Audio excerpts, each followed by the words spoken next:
Rachel and James Briggs from JMB Modular Buildings. And this is our new Advanced Manufacturing Centre, and we're going to walk you through the production process of our 8 workstations today. And this is stage 1 of our 5-stage master plan here in Shepparton, Victoria. So here we are in station 1. So station 1 is where all the heavy structural steel happens.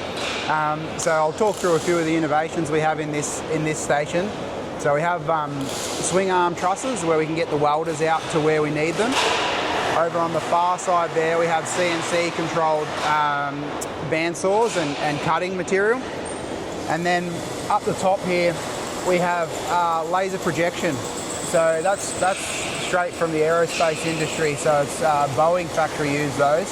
So we can upload plans and then it'll pick up these laser projection targets in the floor and then shoot down onto the floor whatever layers we want. So we can have a whole floor plan or the plumbing overlay and so on. So you can see here we do our structure. So we've got the structural steel, and in this one here we've actually got a precast floor. So precast is what's setting us apart from a lot of our other competitors. So the works will happen in this station over 4 to 5 days. And then our gantry cranes, so when we get to the gantry cranes we can talk more about them, but they're 4 winches will synchronise and pick up the module and then move it along into the next station. So station 2, you can see here we've got a module. Here's a module complete in station 2. So it gets picked up from station 1, moved into station 2. Station 2 is all about light gauge steel framing. So we've infilled this whole thing with light gauge steel. So our floor system, this is a lightweight floor system. And then we've got our walls and then trusses. So on the far side of the factory there, you can see 2 of our roll formers. So we've got 2 different profiles. We're running 90mm walls and top hat bolted connection for trusses. And then the boys here, we've got a digital display. So the boys are just about to upload a 3D BIMS model. So the guys on the floor can walk over and interact with the model, but we can come back to there later when they've got their model up. So as we move through, so it'll spend 4 days in this station, and then it'll pass all its hold point checks and it'll get signed off, it'll get its framing inspection complete. The services are put within the floor, it's insulated within the floor. Once it's all signed off, then it gets picked up and moved into station 3.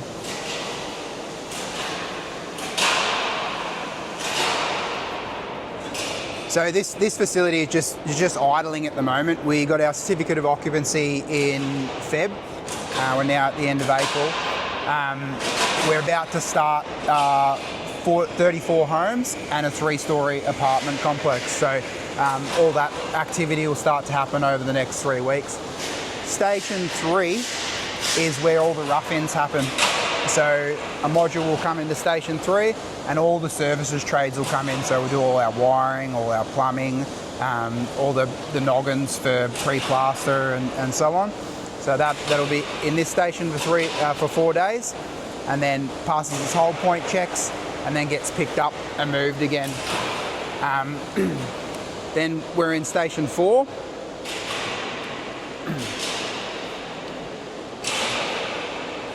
So station 4 is all the pre-plaster stuff. So we'll do like our furring channel battens in the roof, all the noggins within the walls. We'll pressure test everything, and we'll put in all our windows and any external things that are hanging off the modules like verandas or whatever needs to be done there before it moves into station 5. And one of the important things why we do the plaster first is because then you can access from the outside, from on top to do the installation and so on. So we find it's a better sequencing doing it that way than doing our cladding and what guys would have to do externally. So 4 to 5 days in station 4, and the main thing we've got little floating tasks that go between each station. So we could, if we were falling behind here and we didn't get the installation done, then we could do it, in the next stage. So floating tasks are very important for maintaining our tack times. So 5 is plaster. So plaster is it's not very hard to do, but one of the key things about working in a controlled environment with the wet trades is controlling the atmosphere and the environment so you can get your drying times down. So we eventually will end up with HVACs through the whole area. So it's just as important to keep the guys productive and good temperature as it is to keep the module at a good temperature so we can get the plaster to dry in the tack time we need it to and the paint to dry in the tack time that we need it to. So 5 is plaster, it'll be fully complete, and then it'll get picked up and moved into 6. So station 6 is all about external cladding. So the external works on a module all happens in station 6, and the internal works on a module all happens in station 7. So there's a lot of floating tasks that can happen between there, and a lot of different, if you had really bespoke joinery or something like that, as soon as the roof goes on, we can actually bring those tasks forward. And if you have like really fancy cladding, then feature cladding might get done in 7 because we've had to maintain the tack times and move it across. When the roofs go on, and another feature of being in a controlled environment is these swing arm trusses. So we pull that swing arm out and this one out, and we can have inertia reels hooked to the guys so they can walk around freely on the roof with the ability of the cranes to still go over, but always be working in a safe, controlled environment. So that's a massive advantage. We literally have a sky hook. While we're here at the cranes, so this is the first setup of its kind for these 2 cranes in the Southern Hemisphere. So we have 2 25-ton synchronized cranes. So each winch can take 12.5 ton, and we can synchronize all 4 winches to come over the top of a building, and we can show you some photos, and then pick the building up and move it across. So it's one guy with one remote can pick up and move a 50-ton module. So that's how we can do precast floors, which are getting us our fire separation and so on.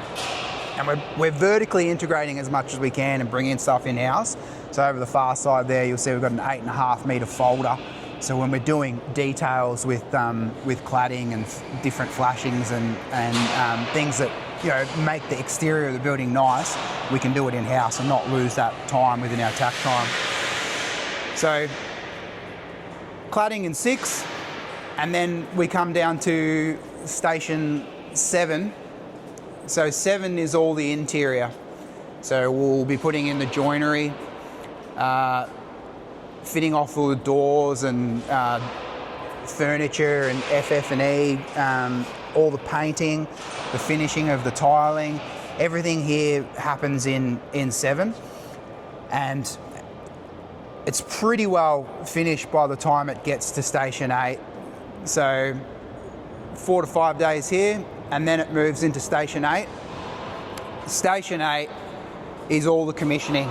So it'll be finishing off little items that didn't get done in 7, like a toilet roll holder or whatever. It'll be commissioning the ovens, commissioning the hot water service and the air conditioning and so on, and then it's wrapping, and then we'll weigh it so we know exactly where all the weights are and the weight and balance of it, because we do a lot of work in weight and balance. And I don't know if you noticed on the cranes, but we've got a display at each hoist so we can see exactly where the weights are.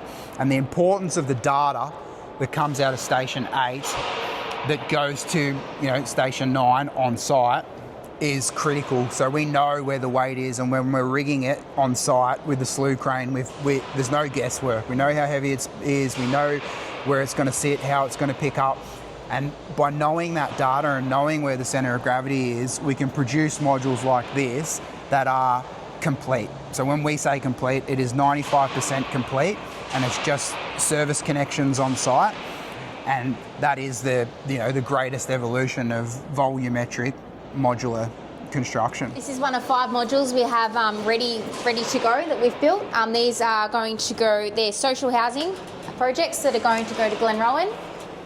They're 1-bedroom units to a nice finish. We've got a bedroom in here.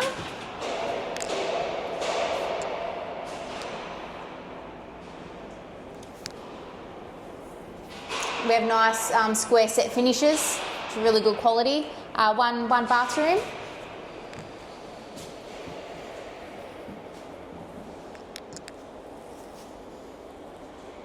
And then we've got the kitchen through here. Just watch your step. So a nice little space for whoever ends up living in here.